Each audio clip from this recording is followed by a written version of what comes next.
let me share with you a trick that will allow you to keep subchart values files with your main chart values.yaml file. And you're like, well, why would I do this? As you can see here, Helm template Harbor. So Harbor has, at least the Bitnami chart, has three different charts involved. And the only place to look for these, I've talked about this in other videos, is in charts.lock. You can't look it up with Helm show chart, and you can't look it up with, get values or any of those things. After you even put it in a minikube, we tried all that. So why would you do this? The main reason to do this is very simple. You want all of your values.yaml files together because you've made customizations to them, you've done whatever you want to do to them, and you want to store that at that level so you can go back and do change management and all of the good things that you do. So here is the secret, and I'm going to give ChatGPT a little bit of credit here. I asked ChatGPT how to do it, and initially it told me how to do it with Python, and then I said, what about the Go version? And it kind of turned me on to this idea, and then I added about comments. So what this magic right here is, this is really, if you don't see anything else in the video, this is what this magic of YQ is. I love YQ. If you haven't learned YQ, the Golang version, Mike Ferris YQ, you need to learn it. You need to put that tool in your shed. And what this does is it takes all of the values inside of this YAML file, which I'll show you in a second, and it puts them under this new root node key, map key.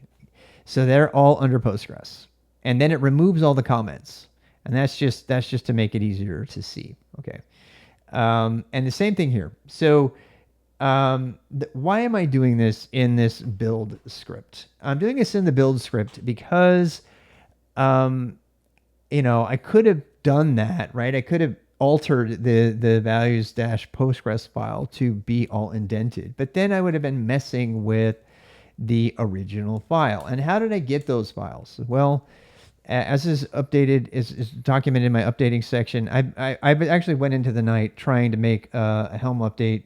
I want to do Helm show chart or Helm show lock so you can get the actual versions, which you can't do with show chart.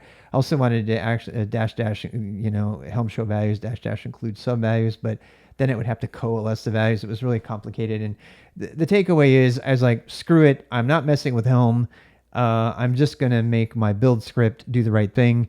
And I'm going to document in my KSAP README how I got those values. So the by hand process to get those values is to do a show values on each of these specific charts at a specific version. And you're probably asking, how do I get that information? The only way to get that information is to open the charts.lock file in the chart that you have. That means you have to download the source or open the tarball or whatever, or go look in the charts.lock file. That's the only place it's saved. Unfortunately, the Helm command does not have show lock or whatever, and I was considering adding a PR for that. If somebody wants to help me, convince me to do that, fine. I didn't care enough because I got past what I needed. And so by doing this, you can see this is actually really simplified the creation of these values files. So I've kept the naming convention of values.yaml for the main one, right? That is a pretty common convention, and that's a pre-existing convention from our KSAP standard that we kind of follow.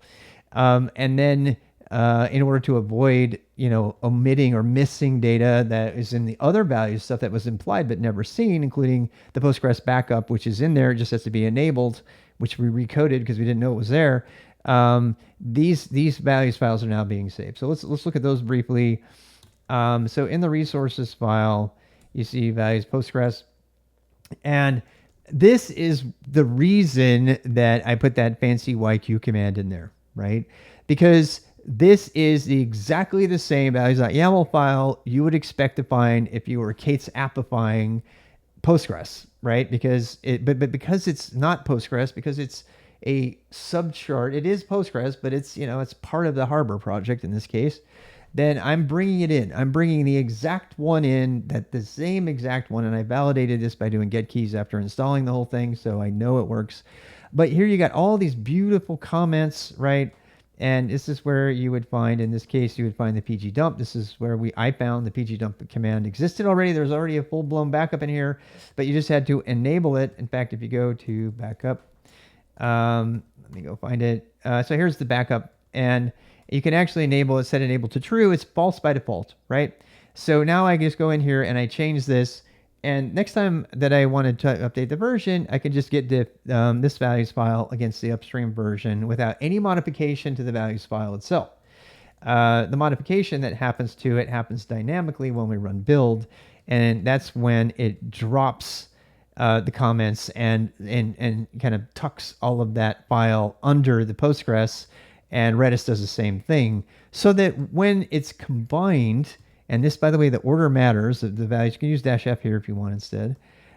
So when this order comes in, these things are kind of layered over the top of each other, and this values file at the end, which also includes Postgres stuff, is still kept. It's still kept, right? We tested this by activating the backup in this one and then disabling it again in the overriding values.yaml file and the disabling one, which means, to use a big fancy word, that the values data from all three of these is coalesced so that ultimately you get what you would see when you do get values after the whole thing has been applied. And if you want to do that, you can actually build this out and do kubectl apply or whatever install, and you will see the exact same result.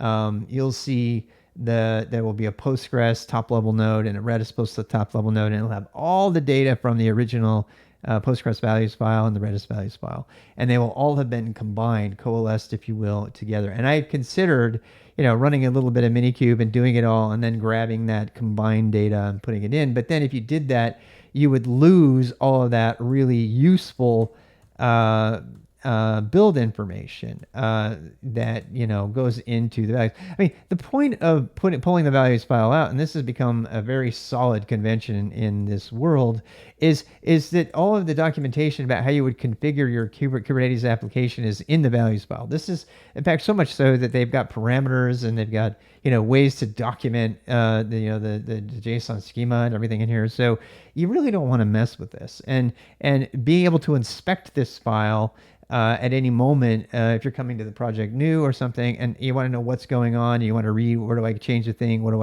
I do to change the image tag or whatever, this is where you would come to do it, right? Speaking of image tags, here's an interesting case. So the actual image tag here for Bitnami Postgres is 16.4. Now, something that's very interesting that I want to show you is, even though the image tag in the this chart, I want to show you how the last one wins, because this is correct, right? And this is why this Harbor chart is so messed up, because this Harbor chart has a dependency on this specific chart that is pointed to for the image tag 16.4, and then the bug is, and this is very much a bug, the bug is that the values.yaml file that is in Harbor here. Oopsie. Where am I? Am I in the YAML file? What am I doing? Resources. YAML. All right. So, and here you'll see that this is I've already talked about this bug in another chart. So there's this like really outdated comment here that has no relevance. We're on 2.11. I'm almost done. I'm making a video,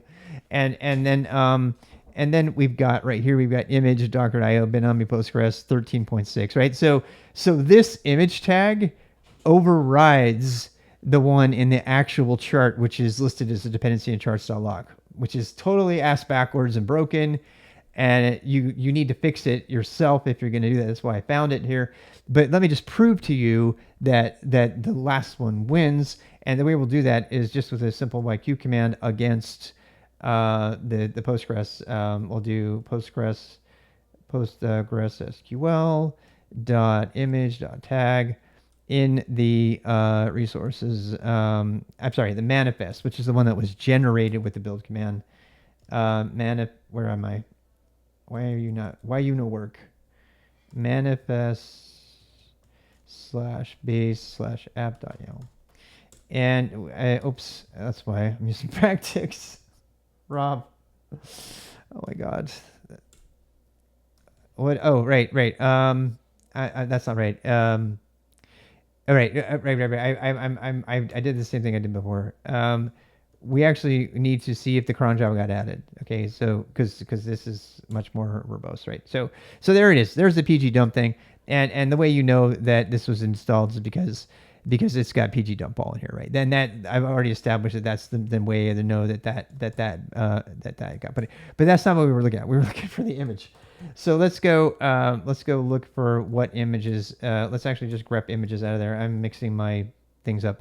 Grep image out of here. Actually, image grep Postgres, and you'll see that this is at Postgres image 13, even though as you saw in the other chart it was right. So that there are a number. There's two fixes for this, and one of them would be to alter the values file, the incorrect values file, and to fix it. And that would mean taking this, just getting rid of it. So if I get rid of this section now, it should resolve correctly because the upstream chart is correct, right? Now there's a bunch of other stuff here that you can't mess with, so you don't get rid of that. But I'm going to go ahead and remove this because it's absolute bull crap. All right, so we're gonna take this out, and that one I guess we could leave. Postgres image registry. I don't know if we even want to keep these. Postgres image tagging people tabs are recommended. Please Postgres digest. Okay, I think all of this stuff could get taken out. So we're gonna take this out, and just leave that there. This is stuff that I think is still needed. We haven't tested that yet, but so now when we run our build, it should actually put the right version in. And I don't know. We're gonna say. Oh, by the way, I am still dumping the temp file. This is what the data looks like. That is getting. You see with that fancy YQ magic. You see what it does. It got rid of the comments. And this is the same YAML file. This is the same Postgres YAML file. It just put everything under Postgres SQL so that it could be combined and override the stuff in the other one at the right place. So now we're going to grep for the image tag, and hopefully we'll have the right one. Now we do. Now we have the 16.4 image tag, which is authoritative because according to charts.lock, that is the chart on which the Harbor chart depends, and that is the version. And the ancient bug inclusion in the Postgres override that was there, it now needs to be removed. That bug needs to be submitted to the Harbor chart. I might end up doing it myself, because 16.4 is totally valid and it will totally work. It even says so in the documentation. Postgres 12 and up is required actually for the latest version of Harbor, the Harbor version 2.11. And there you go. So that's a summary of how to make those changes. I actually think that is the most elegant way to fix this problem. Before I did this, before I included these other charts in the resources file, my fix was to override that and to change that line from the other one.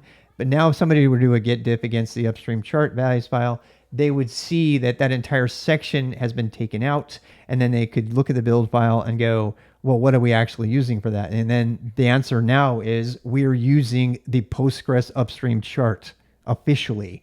We're not screwing with it. And we fix things the way, the Helm gods intended. I don't know what to say there. It's probably time for me to stop talking. Bye.